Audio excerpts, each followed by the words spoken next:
Welcome back to the Eclectic Collection. Today we have episode 134, Genius Breeds Filth. That sounds awful, but I've been told that my entire life. Partially because I always leave a trail of papers and pictures and post-it notes behind me, which I'm supremely satisfied will probably be the remnants and sum of my entire life upon my demise. But when you are smart, you tend to do things in a sloppy way. That's not to say all the people are, I'm smart, I have a nice, neat desk. That's great. But I always say that a neat desk when you're very smart is a sign of a disturbed mind.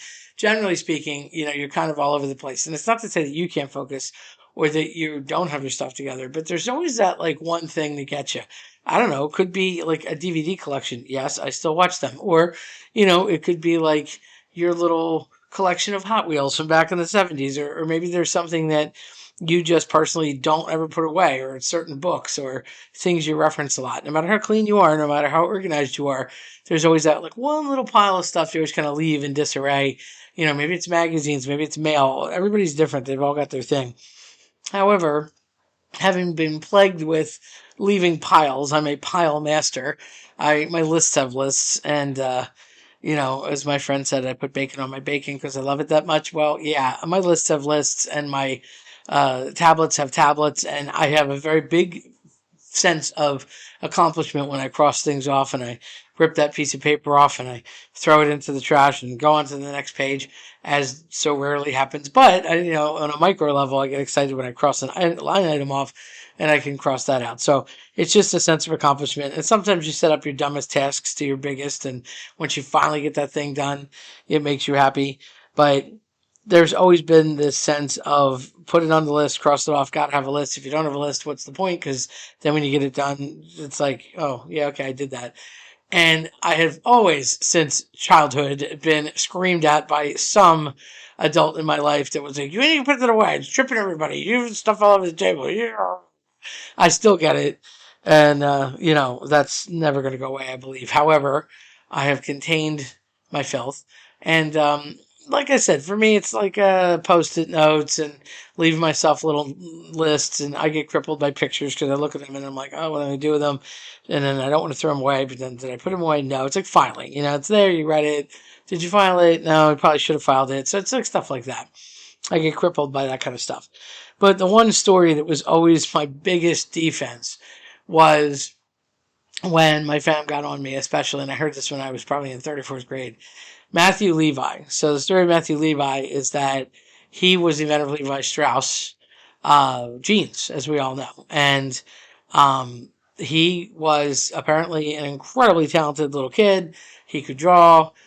He could sketch things. He had a good eye for art. He had a good eye for size. He could kind of figure clothing and textiles and lots of things and building. And he just had a really good, sharp acuity for what would look correct and fit and be symmetrical. And his parents were very proud of him, but they were constantly screaming at him.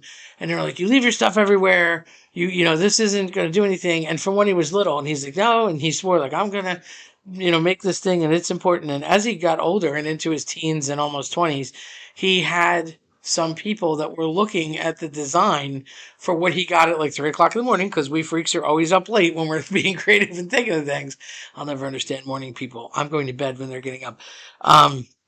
He started sketching out what would become modern day blue jeans. And he had sketched the stitch, and then he sketched the idea for the Levi's logo, and he sketched the grommets that would go on it, which was kind of a new idea, because in a true like gaucho or pantalone vaquero, where it's like a farm or ranch hand would use, you needed tough, rugged indigo to go with it, but it also had a seal, so it had to be beyond double stitching, and he had the grommet idea and the little pockets and everything, and he had sketched it out front and back. Well, what his family did not know was that he had been looking the entire time to link up with some different people who had finally agreed to meet with him that were going to buy the design. And he left it out, and being the scatterbrain that he was, he moved and grabbed a few things and walked out the door. Well, his mother and father had gotten so annoyed with him that they made this big wooden box in the center of their living room, and they said, can't you at least put all of your drawings and things in there, and then that way at least it's contained? Which, of course, he agreed to do and never did anyway. So stuff was all over the box. And the mother didn't know that he was missing that. He didn't express it to her, and he was on his way back to pick up the actual two colored design drawings that were the key pieces to selling the idea and concept of jeans. The mom gets angry and starts, "Oh, I can't believe you, Levi. You're not putting things away I asked you to." Scoops everything up from the top and the sides and all over the place of the um, big box that they had made, but doesn't realize that there's a huge gouging splinter that has severed from the box and it's hiding by the papers. And when she goes to stick her hands around it, she encloses and impales her hand on this huge, disgusting, ugly splinter. So, of course, now there's blood on the papers. She drops everything. She tends to her hand and gets so angry that she swears she's going to pick up the papers and throw them in the fire. It was wintertime.